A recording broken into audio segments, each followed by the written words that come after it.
проблема осы тілдің айналасында. Жаңа барлығыңыз айтып отырсыздар осы заңның маңыздылығын.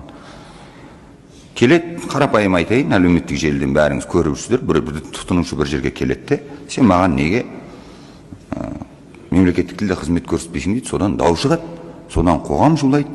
Оның кеселі неде? Бізде ешбір жерде анықталмаған мемлекет, конституциядан басқа жерде мемлекеттік тілдің мәртебесін көтергіміз келмейді біз. Сондықтан заңда нақты жазылу керек. Кез келген Қазақстан аумағындағы орындаушы және сатушы бірінші кезекте мемлекеттік тілде қызмет көрсетуге міндетті деп жазу керек заңға. Менің намысыма тиеді, мысалы, бір жерге барғанда мемлекетім бар, мемлекеттік тілім бар, бірақ мені барған жерде неге өзге тілде қарсы алады? Егер тіліміз жетпей жатса, айтамыз, я 3 тілде, 5 тілде қызмет көрсетсін маған десе.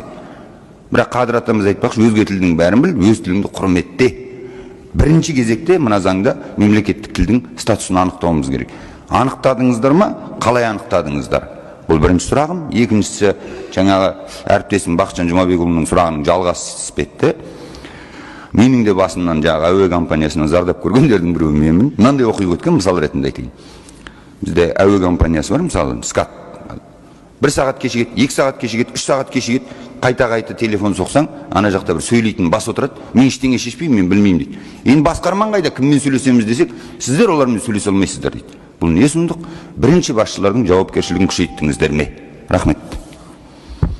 Рахмет, Ринат Рифқатұлы, өте өзекті мәселе. Мына тіл жағынан мен айттым ғой, мына қазіргі таңда біздің заңнамада ондай талап бар, міндетті түрде қазақ тілінде жазу керек.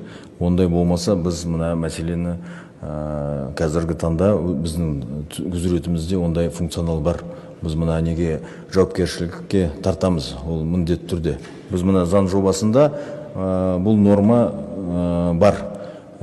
Қалай сіз мысалы қазақ тілінде сұранатын болсаңыз, сізге міндетті түрде қызмет көрсетеді. Ондай болмаса, онда сіздің құқығыңыз тұтынушы жағынан сіздің нені арыз жазатын құқығы бар.